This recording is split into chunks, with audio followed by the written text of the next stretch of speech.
This is the Anything Goes Project video stream. Please be patient, the show will begin momentarily. Remember, the show can be reached via email at stalkermailbox@gmail.com, or simply call in and leave us a voicemail at 361-433-5739. If you like the show, please subscribe and leave us a rating. This helps the show to be seen.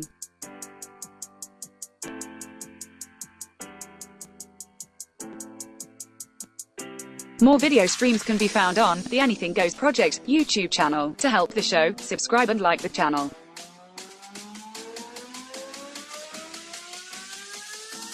The Anything Goes Project can be found on iTunes, Google Play, Spotify, Castbox, Stitcher Radio, or anywhere you get your podcast media from.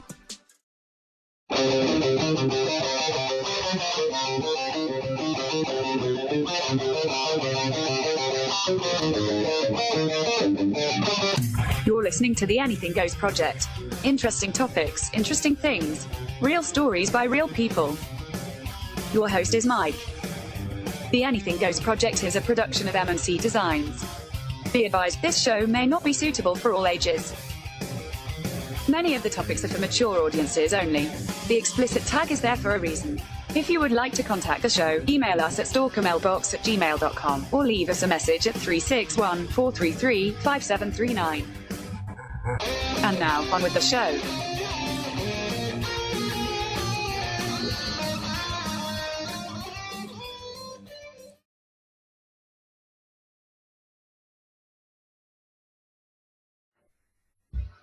Good evening, ladies and gentlemen. This is Mike Symonds with the Anything Goes Project. And tonight, I have a special guest with me, coming all the way from Spain. It's Dr. Ian Hale, a highly professional and experienced influencer, problem solver, educator, and researcher. A multi-award-winning author and speaker on autism and Asperger's. And with that, we're going to jump right into it. Dr. Hale, how are you doing this evening? Welcome to the show. Thank you very much, Mike, for inviting me, and I'm wishing all your viewers and listeners a very happy Memorial weekend, and things are looking pretty good here at the moment over in southern Spain. Other than the weather issues we're having. Other than the terrible weather we're having for the end of May, yeah. Yeah. When it's cold and wet and windy, and it shouldn't be. Nice. Well, I brought you on the show specifically because I'm fascinated with your topics that you cover, the autism and Asperger's. I personally have experience with this. My daughter has been classified as a high spectrum autism. We've got other members of our family that are in the autistic spectrum as well. Some a little more severe and some less severe. So this is something that my family has been dealing with our children's whole lives. And so you are pretty much an expert on this subject, and that's why I'm glad you're here, so we can talk about it and see what's going on. And that's great. Yes, I'm you know, my books and articles are sold and been read all over the world. They're in some universities as well, and I'm reckoned to be, you know, one of the top people. I've worked at some very prestigious institutes as well. And my new book that came out at the end of last year is one that everybody ought to read. It's called Asperger's, Autism and You, and it's available from all the normal online outlets and published by the International Foundation for Education, Research and Scholarships Press in Beverly Hills, California. I started to write the book really from you mentioned your family history. I knew that I had a family history of autism. I was diagnosed as PDD-NOS, which is basically, they didn't understand much about Asperger's back then. In fact, I don't think they knew anything about it at all, quite honestly. But I was, my mother described me as, after I'd been taken to see a psychologist when I was 7, just told me a few years later, when I was old enough to understand, that I was going to be what she called a late bloomer, and what the headmaster of my new school at the time said a late developer. So, you know, it's kind of which way you look at words there, I suppose. Mm-hmm. But when I started to get the idea, and this was after I'd written my master's thesis, I decided to have a look at the history of my family. I realized I knew that one of my uncles was dyslexic. I was pretty sure that my grandfather was on the spectrum, because I had some knowledge of it, having trained as a teacher initially. Mm-hmm. And I decided to look back through the family history. And I was fortunate enough to be able to get hold of the family archives, which are kept a bit like the archetypal idea of the safety deposit bank box in some Swiss bank. They're like that, only wooden, and they've got locks on, and they're in this really old building, and has all the family papers from known families. And I managed to find that at the Gloucester Records Office, which is about 55 miles from where I was living. So I went up and looked through them. I had all these correspondence and diaries and then notes. I found ledger books that my grandmother had made when she was doing all the auditing for my grandfather's business. Mm-hmm. And going right back to the middle of the 18th century. And it was very clear from letters that they'd received and from their own notes. And they're often, like mine, terrible handwriting.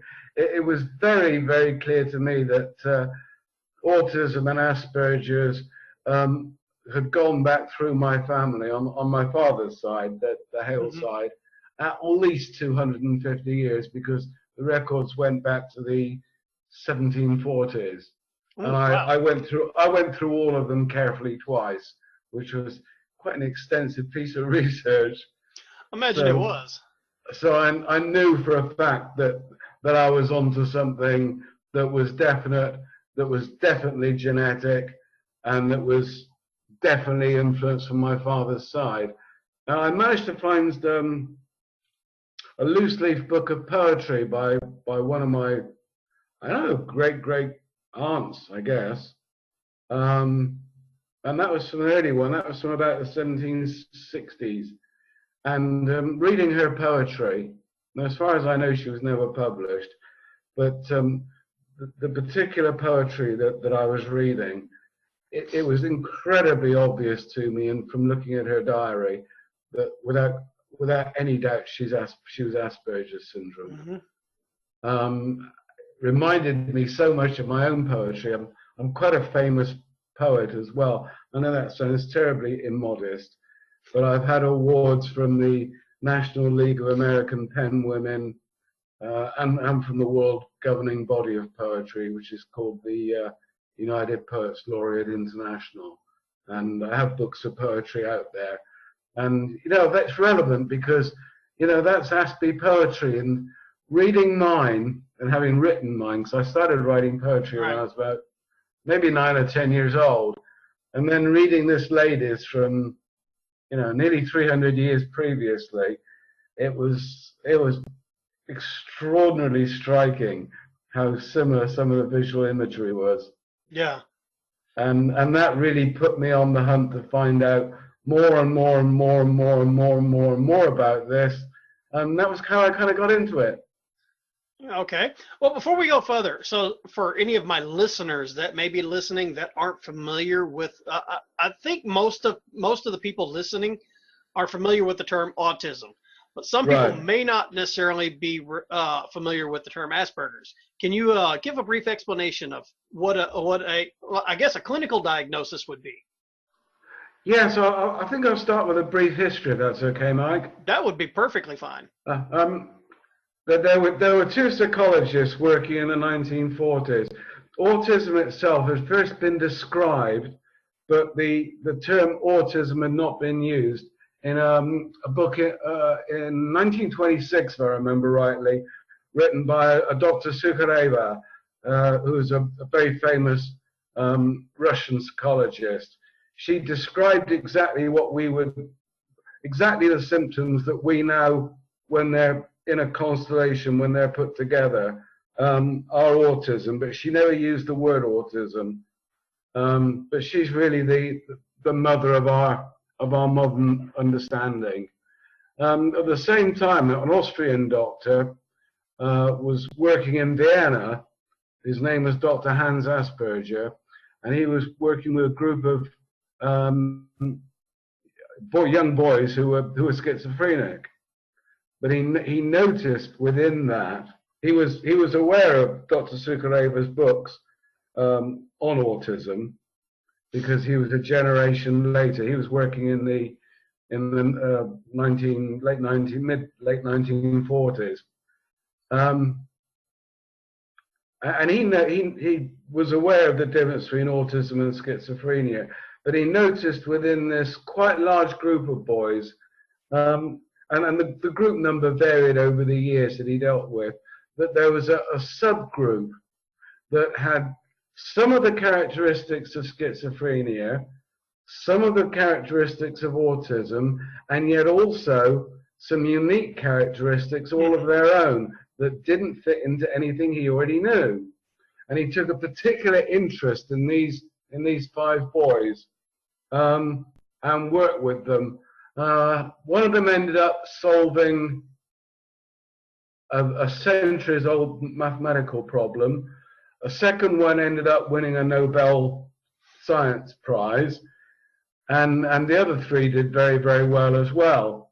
And he noted, along with the similarities to autism, he noticed the unique characteristics, as I said, and it was after, and he wrote them down, as well as obviously the diagnostics of schizophrenia and autism. And later on, I think it was sometime in the 1970s, his work was recognized, and because he had seen these unique traits, it was called Asperger's syndrome. That there are a lot of people who are under the impression, I'm afraid England is particularly bad for this, that say that there's no difference between Asperger's and autism. No. And that the only difference is that people with autism cannot speak, and that a person with autism who can speak is Asperger's. So Asperger's is just another term for an autistic person who can speak.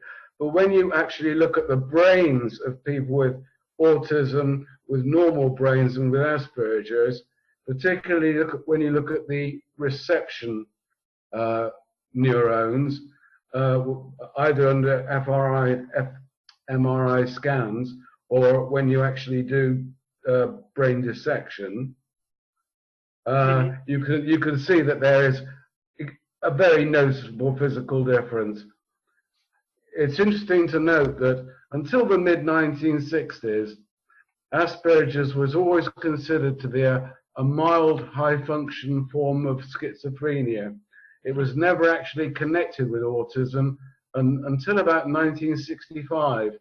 And within the profession today, there is still a debate about whether Asperger's is closer to schizophrenia or whether it's closer to autism. It actually shares a lot more characteristics with autism.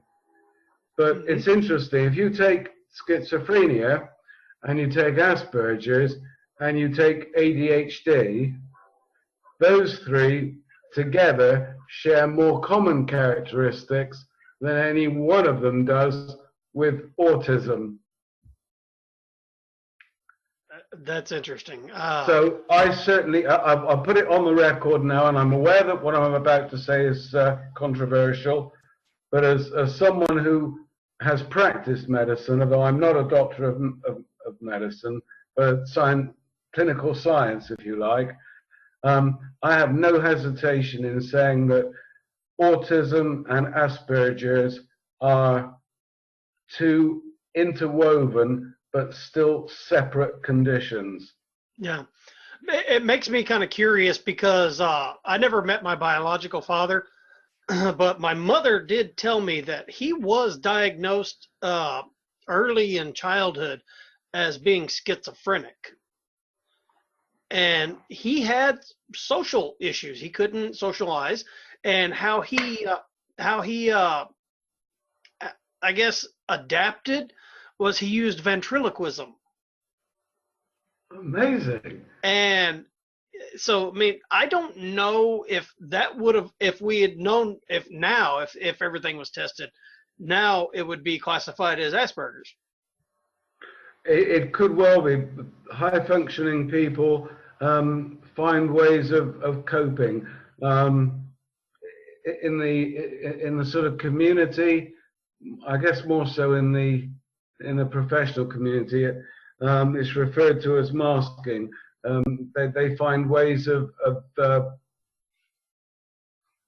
Identify adapting, hiding the fact, adapting, hiding the fact that they, that certain, as you say, particularly social situations, because above all, Asperger's is, as is autism, is a social problem, as well as a medical, body problem, a whole body problem. But Asperger's particularly is a social condition, and it is a real social disability.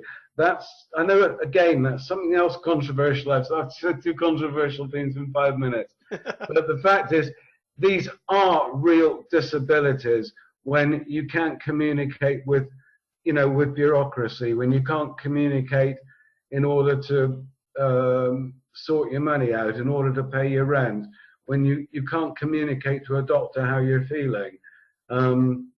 It's when you can't communicate in order to get a decent job. 77% of people with autism, Asperger's, never get employment. To say that it's not a disability is just wrong. It's what's called a hidden disability. Yeah. So my daughter actually has a service dog. Her psychiatrist specifically said, hey, she's got all these traits and things. We need to get her something that's going to assist her and help her through. We want to give her all the tools we possibly can to succeed. And so we got her a service dog, and on our service dog's vest, there's a patch that says, not all disabilities are visible. Because we've had people that have looked at my daughter. She looks perfectly fine. Why does she have a service dog? And it's like, number one, it's none of your damn business. Number two, it's illegal for you to ask that. And but yeah, it's because we understand it, but we've been around it all our lives, my wife and I. It's not something that was actually new to us. We've dealt with everything from Down syndrome within our families to the autism, to the Asperger's, all of this. And so we're familiar with it, but it's the rest of society hasn't figured out how to do this. This is why I wanted to bring you on the show, is kind of an educational thing, to educate people about this so that they understand. Because within society, my daughter is ridiculed for not being social. In high school, we all know kids are ruthless. Ridiculed and bullied because she wasn't able to socialize with these other kids exactly how they were socializing with each other. And it's devastating for a child. It's devastating for an adult that suffers this. It is. It is. It's very much so. But you touched on the thing about some people with the autism and Asperger's, like winning Nobel Prizes, high functioning or brilliant to begin with. I've listened to a few conferences with Dr. Neil deGrasse Tyson, and he talks about some of the people that actually work within his field of astrophysics and astrobiology. And he said every one of them you would label as even having Asperger's or autism. He said they're brilliant. They don't know how to socialize with everybody else, so we have to adapt to help them. And we had a young man that used to live behind us when we lived in Georgia. He would not talk to my wife at all. He would very, very limited speaking to me, but how he expressed himself was through his art. He was a fabulous artist. Yes.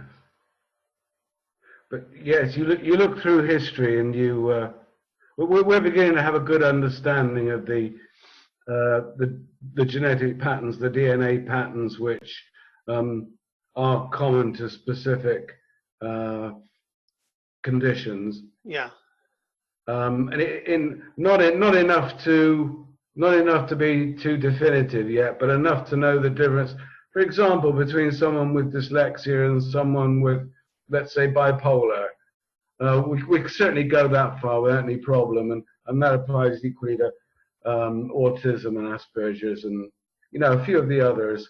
You mentioned Down syndrome. That's one that's very easily identifiable with a DNA test. Mm-hmm. And of course, we're able to extract DNA from people who've been long dead. Yeah. I know, because I think I think the oldest DNA we've been able to extract from a living creature has been like 50,000 years or something like that at this point.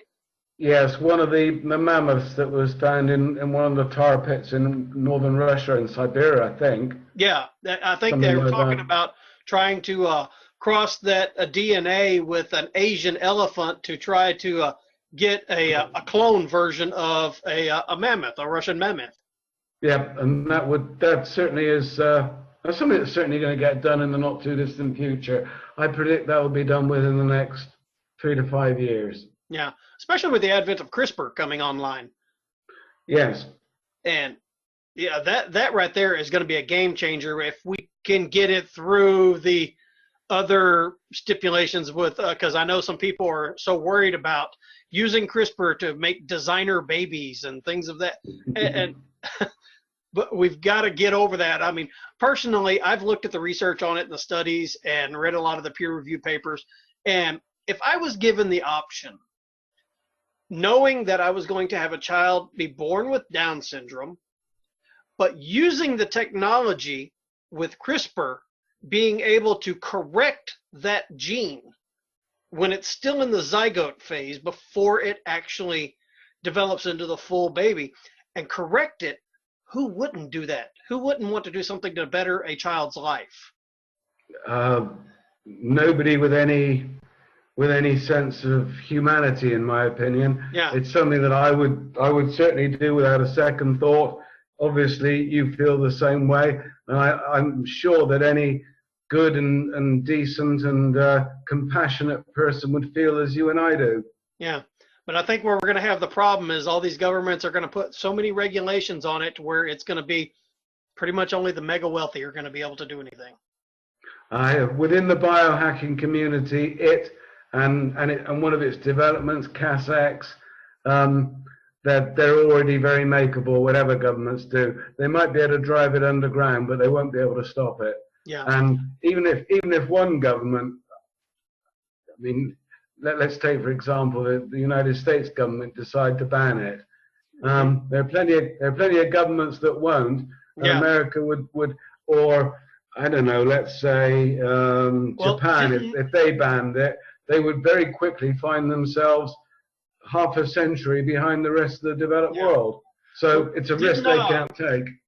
Didn't a Chinese doctor here recently just get in trouble for actually doing some?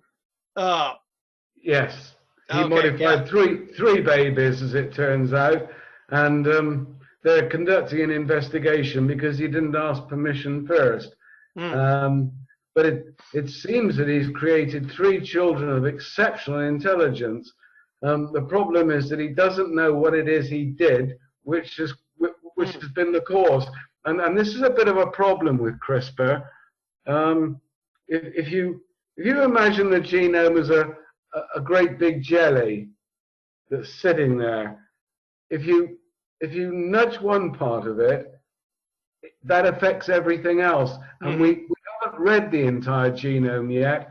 So I think it's something, CRISPR is certainly something that we ought to do. We should, for example, you gave the example of Down syndrome, and that's a brilliant example. Another single gene issue would be factor X syndrome. We could certainly use CRISPR to prevent that. Or Tay-Sachs disease.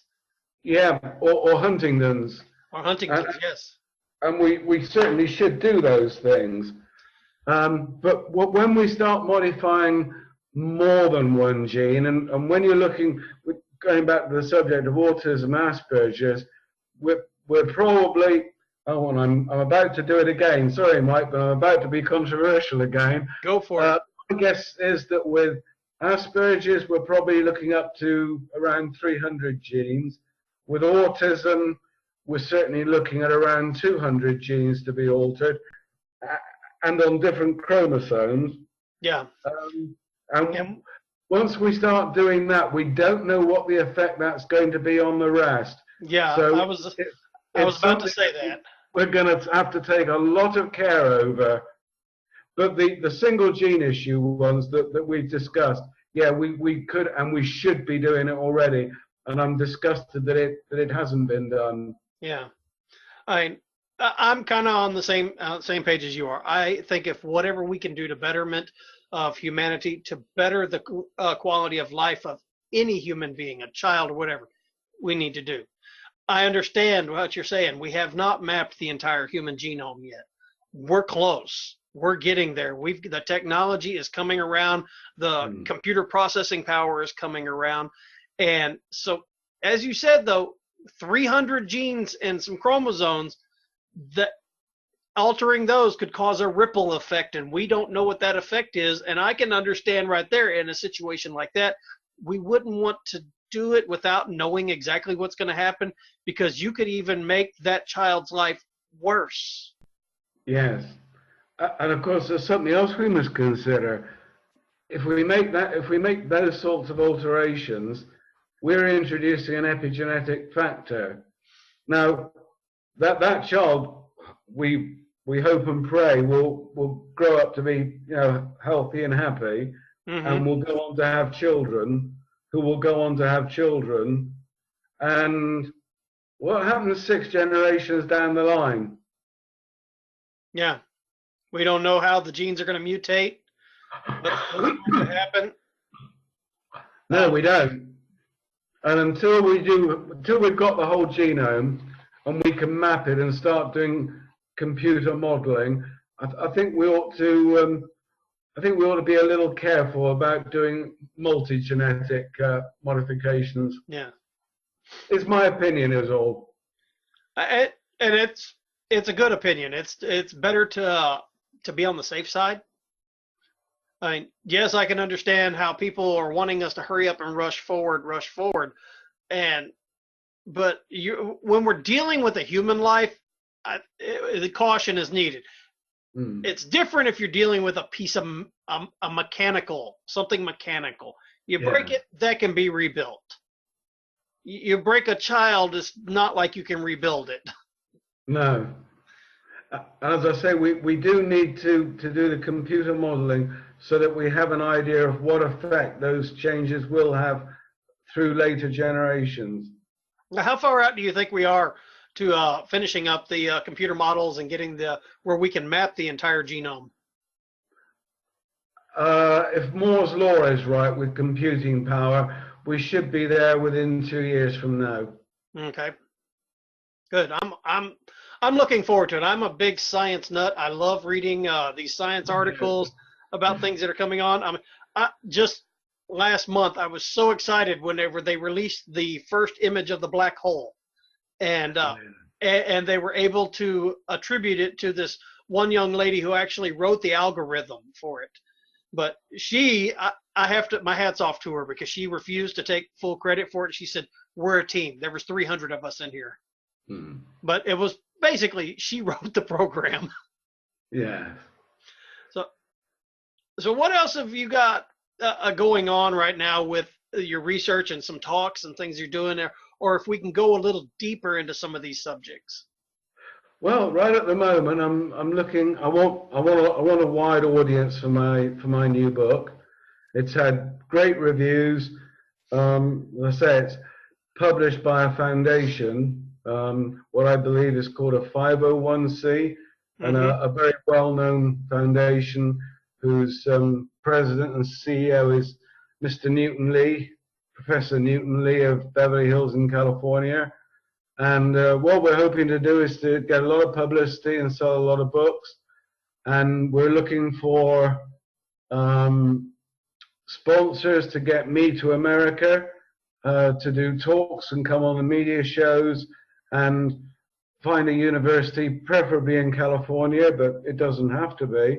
But obviously, with the publishers in California, that would make the most sense. Yeah. In order to spread the word better and explain the book and field a lot of questions and answers. Mm-hmm.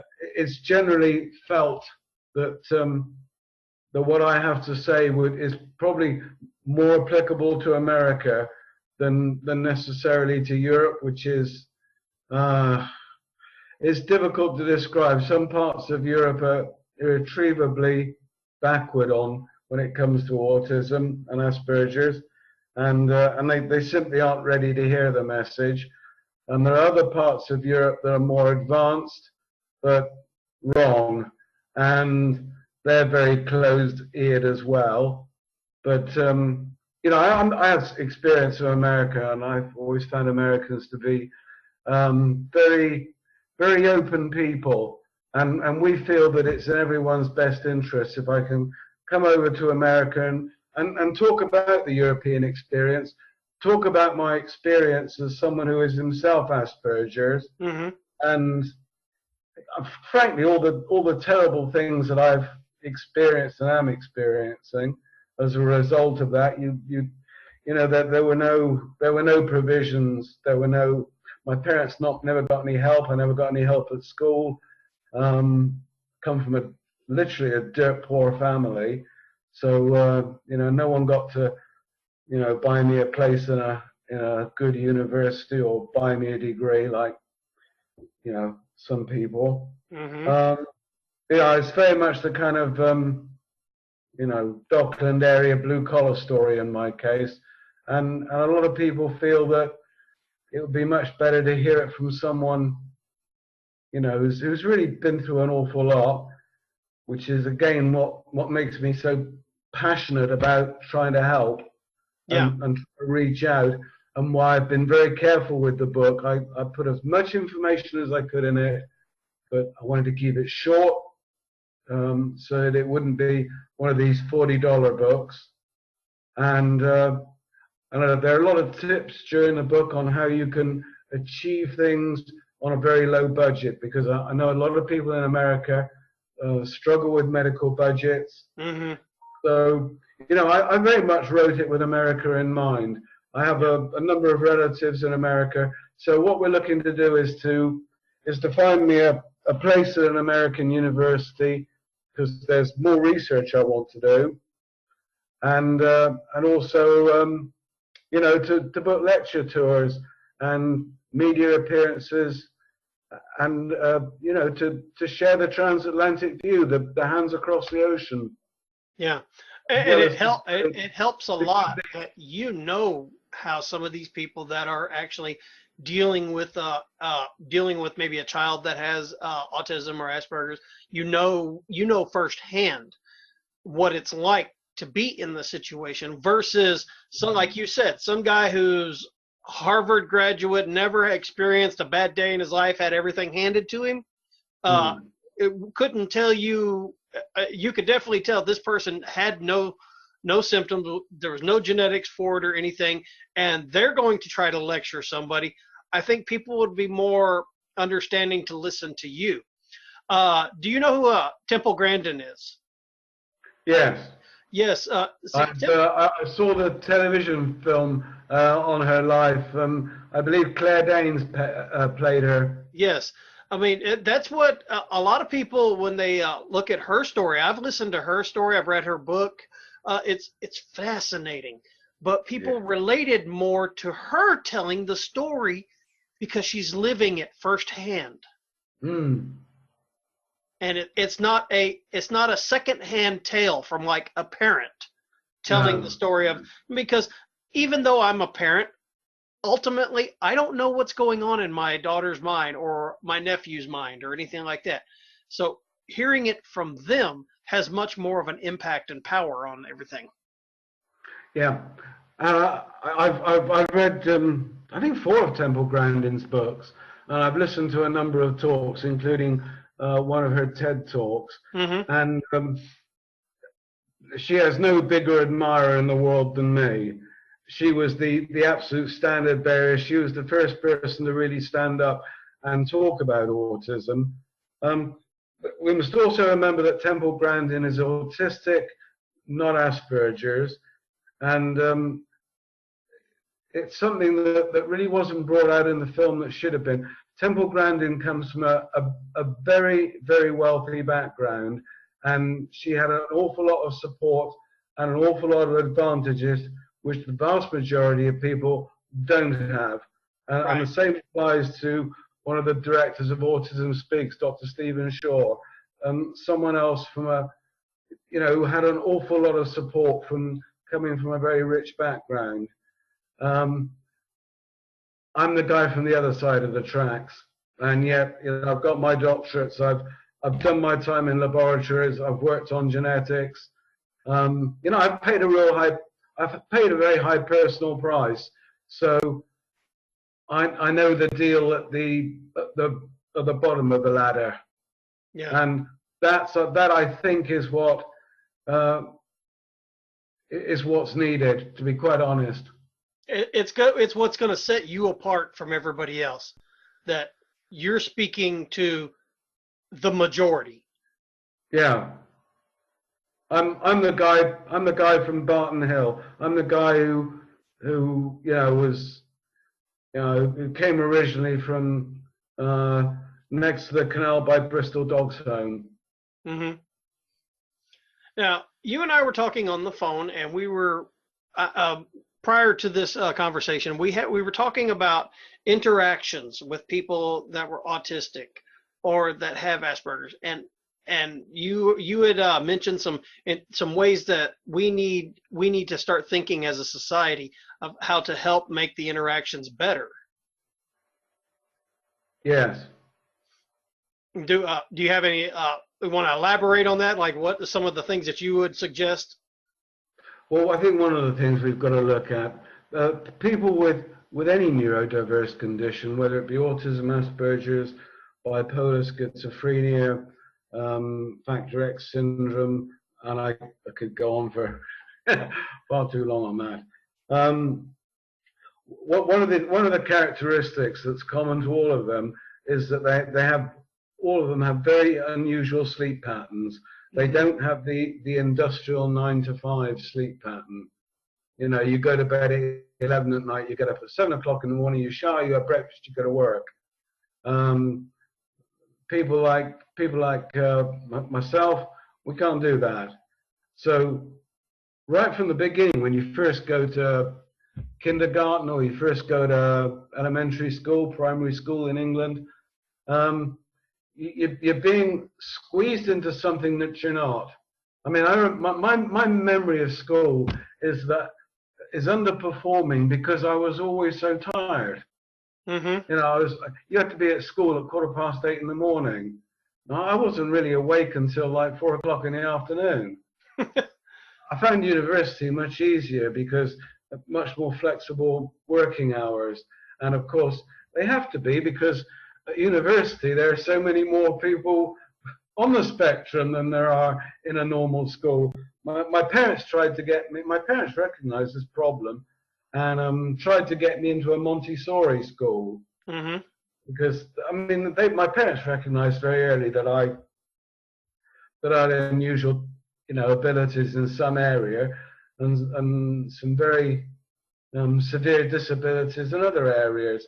And a Montessori school, which has no set curriculum, children are encouraged to do what they're best at, to express themselves rather than conform and be squeezed into these little kind of robot boxes, which is what public education does. Yeah, pretty much is training a workforce. That's right. But it wasn't possible. There was a waiting list of more than 2 years. It was quite a long way, the only school that there was, and also even though the fees were low, they were very high for a family that, you know, couldn't afford to buy shoes. Yeah. So you know, that didn't happen. And I mean, I remember my experiences at school a great deal more clearly than you know, than perhaps is comfortable. But again, it's an experience that I want to come to America and Canada, obviously, and you know, the American continent, not just the United States of America, and you know, and share as well as I can. Yeah. And my hat's off to you for wanting to do that, because this is something I feel that needs to be talked about. It's like back in the 90s when mental illnesses started becoming prevalent and people started learning more about mental illnesses, people didn't talk about them because it was taboo. And I feel that that's almost the way it is in today's society, that people don't want to talk about a child that has either of these because it's almost taboo. You don't want, I've actually heard somebody that has taken their child to a therapist and a counselor, and the counselor and the psychologist have told them, well, we think your child has Asperger's. No. Don't write that down as a diagnosis. I don't want my child labeled with this their whole life. Yeah, and that's sadly true in many cultures, and it's an issue I discuss in the book, and the reasons behind it, which in the past, I suppose, one up to a point could understand, but in the present day, well, guys, we need to raise some consciousness, and that's what I'm trying to do, and we need to tap into some humanity. And we need to understand the concept of compassion, and we need to rethink our concept of what society should be in the 21st century, and forget what the hell it was like in the 19th or 18th century. You know, it was 400 years ago. We really should have moved on with our social and emotional and our mental attitudes. We should have matured. We should have done, yes. In fact, it seems to me that we're in danger of going more the other way currently in many places. It's certainly true in Britain. I mean, as a teacher, I never saw the term Asperger's written until, I don't know, I was reading a teaching magazine during a lunch hour. I just idly picked it off the table, and I happened to see that this word mentioned, and I didn't know what it meant. I'd never heard the word, never seen it printed before. And that was 1996 or 1997. So that goes to show Britain's attitude to Asperger's. You know, there was a trained teacher, a teacher who'd been teaching for more than a decade, and it wasn't until the late 1990s that I'd even heard of the word. Seen nothing on TV, nothing in the newspapers. Never heard a colleague mention it. Honestly, never heard a school psychologist mention it. I can't recall ever hearing it until the late 90s. And I remember my response to that was like, well, what is that? And then and it wasn't until I became a parent that I started looking at things and was like, oh, okay, now I understand. I know several kids within our surrounding communities that are Asperger's, and they're great kids. They just need a little bit of help to get over some of their, they've got a disability. We admit that. So why not give them the hand up, what they need to move forward? And a couple of them have already graduated high school, and they're on their way to college, and they're probably going to excel like no other there, because like you said, they're not having to deal with the little rotten kids that are teasing and stuff in school. Now they're dealing with adults that understand. Yes. And that's one of the things I've been telling my daughter. Look, university, it's a whole new world. And she's excited about it. She's actually wanting to go to school and get her degree in special education. Because she said she feels that with what she's experienced in life is that she could use that experience to help somebody, a child that may be going through it. I relate to that 100%. When will she be going to university? What, 1 year or when? In about 3 months. Oh, that's great this year then. Yeah, she's graduating high school her senior year next week. Wonderful news. And she's going to take the summer off, and because she wants to get a job and see what it's like to work a real job. And we just got her car, a brand new car for her, not a brand new one. We got her car to drive, and she's enjoying it. It was tough getting to this point. I'm not going to lie about it. It was tough. No. And it was a strain on the family, but we persevered and we pressed forward. We got her the help she needed, got her the therapy, got her the counseling, got her the service dog, and we did everything we possibly could to try to make her pathway easier. And this is something that a lot of parents have no desire to even try or do.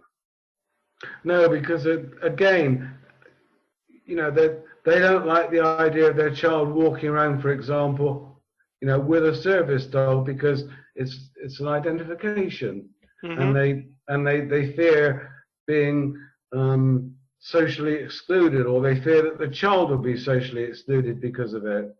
Yeah. And you know, we were talking about interactions a little bit earlier. I remember, you know, another experience from school.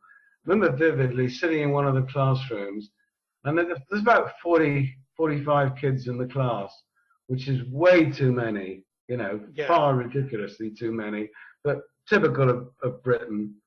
So like, it's always noisy. So it's always, and people with autism, as you know, people on the spectrum, Asperger's, they always have at least one of the 5 senses super developed, and it's most often either the sense of smell or the sense of hearing, you know. So it was impossible to concentrate with the noise that you got. And on one side, the whole of one side of the classroom, and it's a big room, was glass, windows, and half the time the sun was shining in. So it was blinding, you know, and again, people with autism, with Asperger's, people with schizophrenia particularly, are very sensitive to sensory stimulation. So the combination of the extreme light, and I don't like bright light at all, and the noise and everything, you know, and the fact that I'd probably had maybe 2 to 4 hours sleep before I went to school at most. It was just hell. Yeah, it really was. And I understand what the sensory and the attitude of the teachers. Well, the attitude of the teacher back then was, "You're lazy. What is your problem?" I mean, I've had so many board rubbers thrown at me, you wouldn't believe it.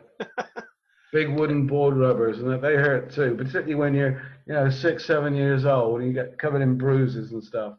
Yeah.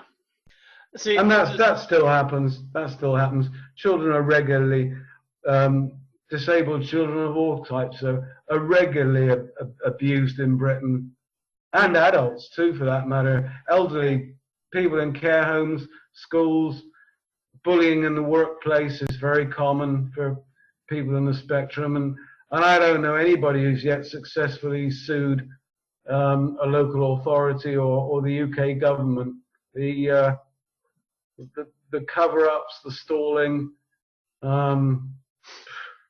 Man, I could say words that I'm not going to say, you know, for obvious reasons. Yeah, that's understandable. As far as like the sensory input, I totally understand on that. That was one of the things my daughter would tell me. I'm doing my homework. I want to listen to music. No, she would get mad at us because we tell her, no music while you're doing your homework. And she never got it until like this last year when she realized, oh, it's a distraction. A big time distraction. It's different for me. I'm sitting here listening to music, I got TV on in the background or something like that. Doesn't affect me at all. But anything that takes her concentration from what it is that she's doing, boom, off on that tangent. Yeah. and that's just part of it. And the light sensitivity, I understand that. A lot of people with Erland, have you heard of Erland syndrome? Yes. My oldest son. That's skin and joints and elongation and over articulation. Am I right? No, the Erland syndrome has to do with the cones in the eyes. Oh, right. Erland. Sorry. Yeah. Yeah, and you have to wear those like tinted lenses and stuff. Yeah, so that they have sheets that you can put over books that help people to read. Yeah. Sorry about that. Yeah. My oldest son has Erland syndrome, and we didn't know because there was no way to diagnose it. Nobody in the area diagnosed it or anything. And we noticed his adaptation was phenomenal. He would actually crawl under the table to read or get under his bed to read. And then one day we started talking to him, and that was when we had him at a psychiatrist, because most psychiatrists can identify it and are now trained to identify it. And they asked him something about his reading, and the psychiatrist was like, whoa, back up here for a second. Tell me again about the book you're reading. And he started telling him. He goes, what do you see when you look at that page? He said, I see cracks in the page. To him, the words looked like they had cracks running down the page. And he was like, oh, he's got Erland syndrome. And we're like, what? And he's like, yeah. He says, nothing that can't be corrected. He said, we're going to send him to a specialist and let them, and so they did the different filters and stuff like that. When he got his glasses back, they were almost like shades, like sunglass shades, but they were a deep purple. And he wore those for a long time, and they helped. But he quit wearing them for one reason: the ridicule he was getting from the teachers and other adults in the school, telling him, you need to take those off. Those are sunglasses. No, they're not. These are prescription. These are what I have to wear. He actually, my wife had to go up to the school because they were threatening to expel him because he was refusing to remove them. And so, and there again, it's education. I can relate. I know both my parents had a number of battles with schools I went to over certain issues. Yeah, and as a parent, that's our job. Yeah. And as a parent, also, I want people to be educated. Of course. And that's the idea. I mean, other ways people can help. We talked about interaction. The standard of teacher training. Teachers in training have got to be made more aware. And I think that they should have to do rotation as part of a teaching qualification. I think they should have to do rotation with a specialist psychologist, and I think they should also have to do a rotation with a specialist neurologist or neurosurgeon, so they understand something about brains and what they look like and how they work, and so that they understand something about special education. And that there are sensory rooms and sensory devices. It's getting a lot easier with the advent of VR, where people can actually experience being on the spectrum for whatever period of time, maybe a week, maybe a few hours. And I think that should be absolutely mandatory for all teachers as they're being trained, so that they know what it's like to live in that world. I can't actually see this happening, but I know it ought to. It would be nice for somebody to understand what somebody else is going through. Yeah. Because I think when you get that understanding, you start to have empathy for another fellow human being. And that's what it all boils down to, is we have to have the empathy. Doesn't matter. Yes, children or adults with these conditions, they're different. Okay, great. Doesn't make them bad. Doesn't make them, to me, it doesn't make them broken. They're just different. No. It's just we need to adapt to help them. I mean, because you're not gonna get somebody who's got a severe case of either one of these conditions to adapt. That's No. just not going to happen because it's hard enough for them as it is. So we, as an educated society, need to educate ourselves about these conditions, and we need to adapt and learn to work with them and to help them. I mean, to me, that's just having a society that's empathetic towards another human being. Yeah. I mean, people need to learn to ask more questions. Mm-hmm. They need to learn to ask the right questions, and they need to learn how to interpret the answers, because the answers, we started off talking about, being verbal and being non-verbal. The answers won't always come out verbally. You gave the example of the artist, who is expressing himself that way. And that is, that's very true. So after all, what Leonardo and Michelangelo did, they were artists, and both of those were Aspergers. And we know that for a fact. Van Gogh, I think Van Gogh is probably the best example of all of the great artists who were Aspergers. Jan Vermeer almost certainly was Asperger's, though that's not been 100% proven. That's but I've read a lot about Vermeer. What about like Michelangelo I've studied his paintings, and I would certainly I mean, I'm allowed to diagnose people. I mean, I'm available for consults, private consultation, and I can give a legal diagnosis, which I'm happy to do. But if I was asked to write out a diagnosis for Vermeer, I would definitely say Asperger's syndrome with and one or two other things. It's interesting because I've talked to a lot of people before that aren't very educated on this, and they seem to think this is something that has just started to develop in the developing world. And I'm like, no. We're just now learning to identify it. And by us learning to identify it now, we can now look back through history and see some of these people in our past that most definitely had these conditions. Yes. I mean, I just found it fascinating that you said you were able to go back 300 years with your family. Close to. Yeah, and you were able to identify things immediately, just like through the poetry journals and stuff like that. Yeah, from the handwriting, you can see the dyslexia there. I mean, it's not hard to pick up. Yeah, like I said, my oldest son has Erland syndrome on top of dyslexia. Handwriting is atrocious.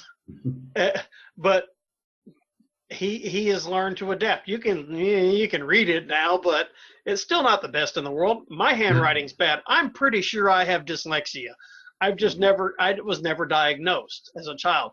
And I'm at a point in my adult life where I've adapted so much that I don't think it would do any good to have me tested, because I've already adapted.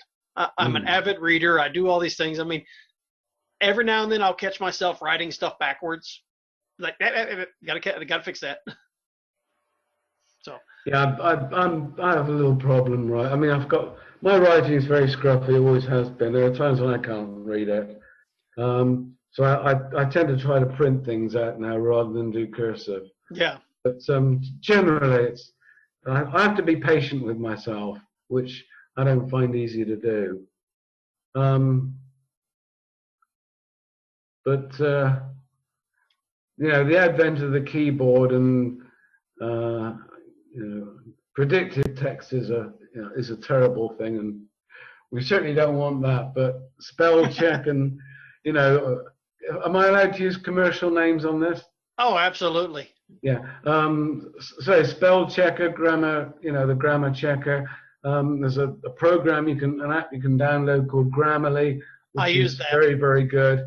Boy, that has not made a difference. So they've enabled me to write books, not just the books and the articles on autism, but have enabled me to write so far 4 major poetry books.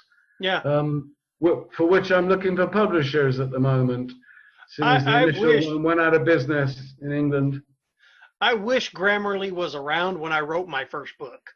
Yeah. Because it wasn't, and it was like, okay, I got to find somebody to go through and edit this, and I was trying to use Microsoft, give me the little squiggly lines, and it was like, okay, where's all the squigglies? Let me figure out why it's doing it. Then you get to the squiggly line, and it couldn't give you any suggestions. You're like, well, hell, that doesn't do me any good.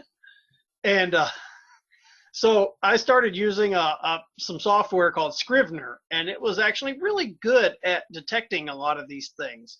Grammarly wasn't around yet, and but I was able to get my books published and minimal mistakes. I mean, I'm sorry, I don't care who you are. I've read a Stephen King book, and they've still got grammatical mistakes in them. There's no editor in the world that's going to catch 100% of everything 100% of the time. No.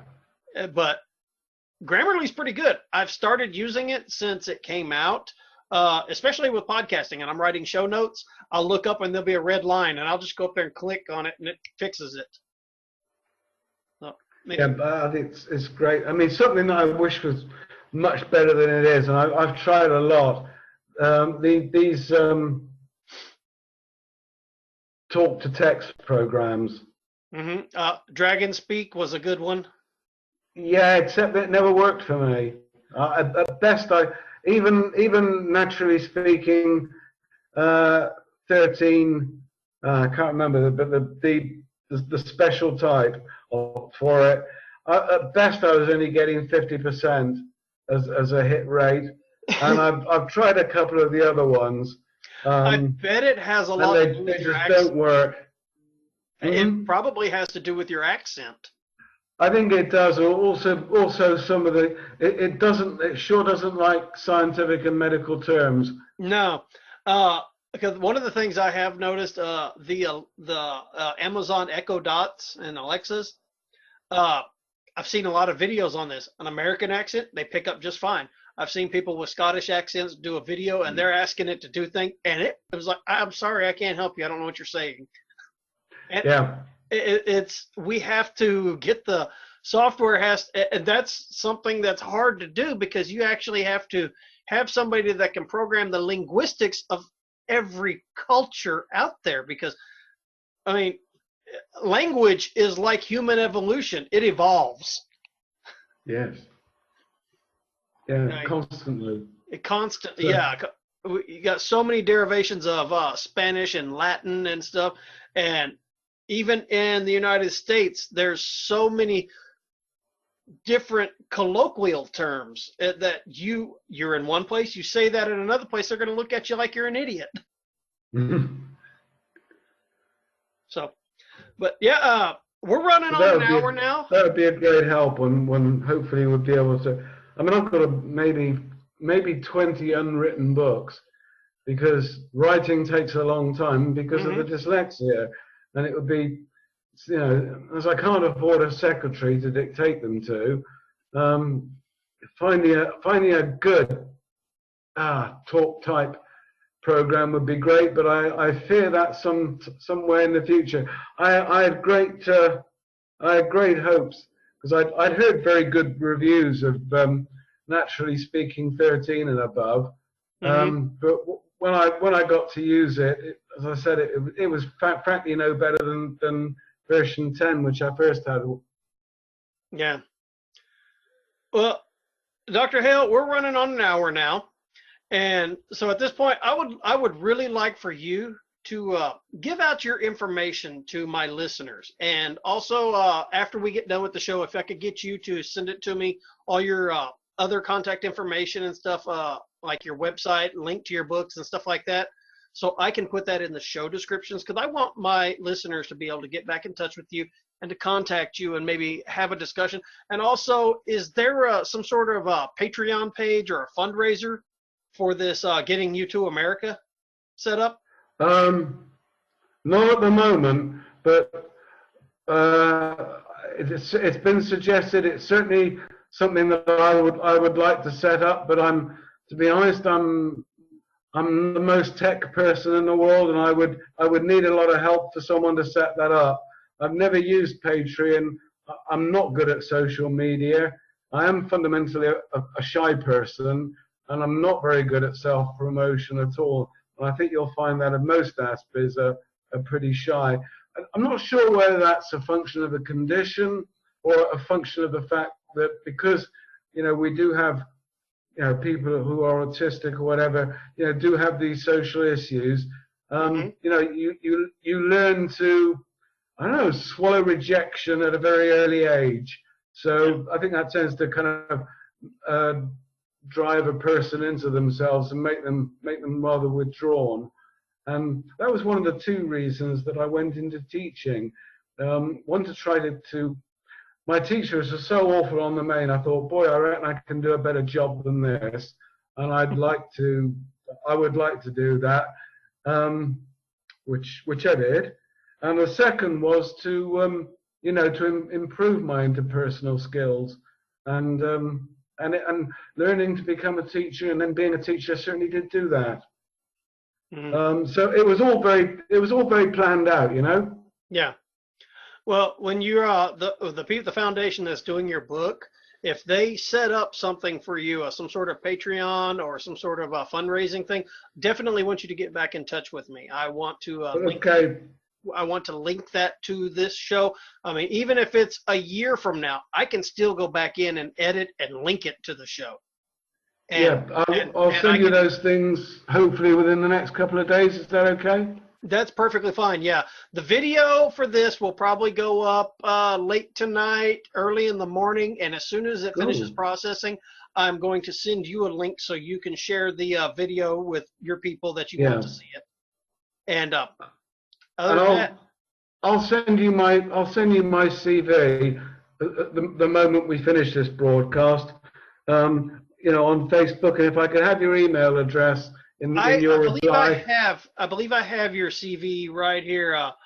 Professor Ian Charles Hale, this one? Yeah.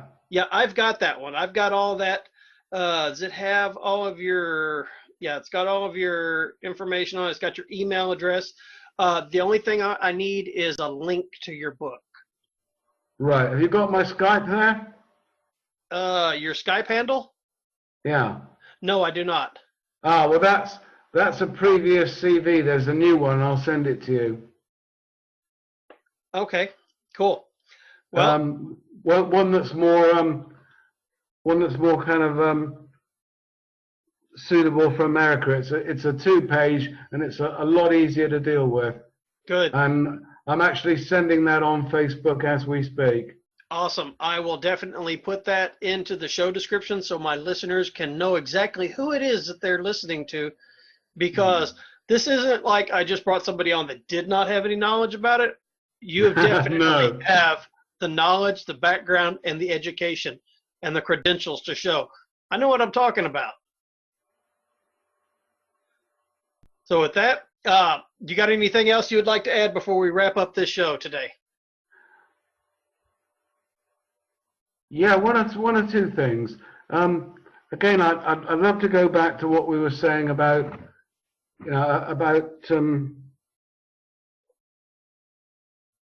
relating the two things and all that. Mm-hmm.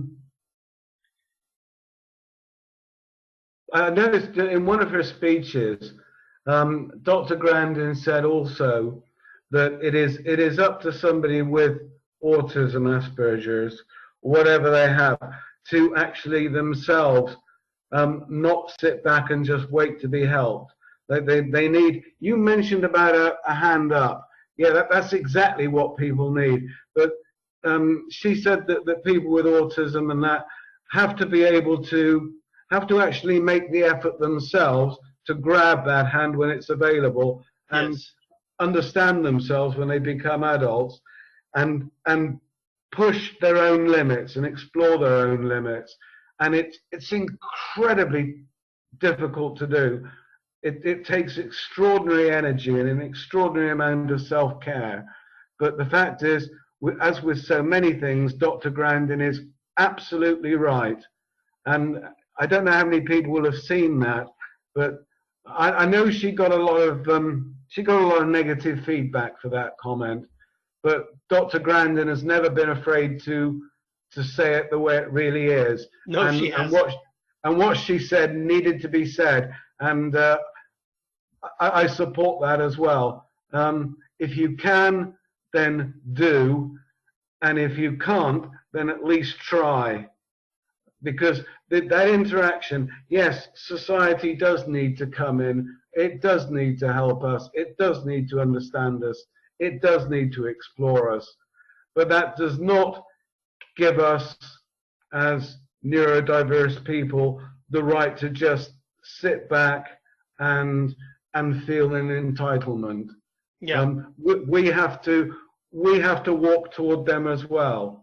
Otherwise, all we're doing is reversing the situation. Yeah. What we want is a coming together. Yeah. Is a communication. If you will, a congress of understanding. Yeah. We need to listen, because a lot of people, and I hold my hand up, I'm one of them, are not always very good listeners. And again, learning to be a teacher, that helped my listening skills a great deal. Yeah. And I do feel that Dr. Grandin is so right that we have to, we might be able to move a couple of steps towards the neurotypical world. But I think it would be a great encouragement for the neurotypical world to make 10 or 20 steps toward us. Yeah. If they see us making an effort. And from everything that you said, Mike, your daughter is a shiny example of someone who's actually done that, who's gone out to make the extra effort, and who's got the ambition, and she is going to change so many lives for the better down the years as a result of that. She is exactly what Dr. Grandin was talking about. Yeah, and it's like you said, we as the neurotypical society need to hold our hand out and be ready to accept. But the non-neurotypical society needs to be ready to at least grab our hand and take the help, but put forth the effort to grab the hand. Absolutely right. Yeah. Well, that was that's an awesome message to leave people with. I mean, I am so thrilled that you came on tonight. This, I feel, has been an extremely enlightening and eye-opening for me as well. I hope so. And I need to get my hands on your book. Is it available in Kindle format? It is. Absolutely great, because I'm a Kindle nerd. I like downloading my books. Yeah, it's on Amazon. You can get it as a paperback. Oh, can you hang on one moment? Yeah, grab the book. Yeah, I will do. Yeah. So for those of us who are sitting here listening, Dr. Hale has got up. He's going to actually get a copy of his book, and he's going to show it. So, but I want to leave this message for my people that are listening and watching today. Just be willing to understand. Yeah, there it is. There's the book, Asperger's and Autism and You. I've actually seen, just since I started talking to you online, all of a sudden that's been popping up in my feed lately. Right, that's good. And I was like, wait a minute, he's coming on the show. Yeah, it takes the time to get around the internet, but yeah, it does. Obviously, because it's published by a charity foundation, which is the way I wanted it to be. Mm-hmm. Obviously they're not allowed to spend money on publicity, so we can't go to a big publicity company and say, can you put this on, on a billboard in Sunset and in Los Angeles or whatever. It'd be lovely to do that, but we're not allowed to do that. We don't have the funds to do that anyway, but we wouldn't be allowed to. But so, you certainly can come on shows like this that are willing to listen to brilliant. You and put your information out. And we're very grateful, and that would apply. Do you know of an organization called Autism? Repeat that again. It kind of phased out there. Autism. Autism? Yeah. I can't say that I'm familiar with that one. I'm going to give you the name of the lady who set it up and runs it, but the lady who was kind enough to be the model for my cover, that is one of her two daughters. That is Chloe Carrier. She has a sister called Lillian. And Chloe at one time was the intern at the foundation which has published this book. And her mother is the founder of Autism. They were in Florida a week or two ago, but it's a big organization, and you know, I'm just saying this a thank you to Chloe, really, and all the rest of it. Yes. So I will send you a link. It is on Kindle. It is on iBooks or iTunes, both I think actually, and Barnes and Noble and all the, you know, all the good ones, all the good stuff. Oh, good. I'm definitely going to get my hands on it because I need to read that. And to any of my listeners out there, I am going to be having all of Dr. Hale's information in the show notes for the video and the audio version when they release. And I just want to once again thank you for coming on the show. This has been very enlightening and inspirational. And to any of my listeners out there, if you need to get a hold of me, you have my email address. It's always in the show notes, and it's always in the outro music. Contact me if you just need to. If you can't first figure out some way to find the book or contact me. I will get you the information that you need. And Dr. Hale, once again, if you happen to the foundation that you're working with happens to set up some sort of Patreon, or they're going to start putting out a page or something to ask for donations to get you to the United States, please let me know. Our show we would be more than happy to help advertise that for you. Well, that would be wonderful. I'm very, very grateful, Mike. And I'll share some email contact details with you, with people who'll be able to explain the mechanics of this far better than I do. You know, I possibly can, because obviously being British, I don't know very much about this kind of thing, but these guys do, and a couple of ladies I'm thinking of do as well. And I'll try to create a network to benefit us all, I hope, and to benefit all your audience, your listeners, your viewers. And I certainly want to take this opportunity to thank you very much for inviting me on your show. It's been both a pleasure and a privilege, and I hope we'll do this again. And I hope I hope it won't be too long before we can go out together maybe and have a drink and talk about the state of the world. Absolutely. And like I said, it's been a pleasure having you on the show. To any of my listeners, guys, we just want to thank you for taking the time to listen to the show. And with that, we love every one of you, and we're out of here.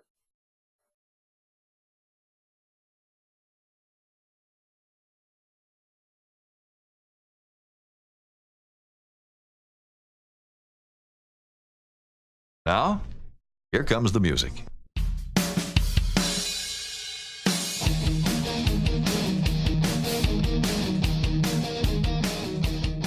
We want to thank you for tuning in to the Anything Goes project.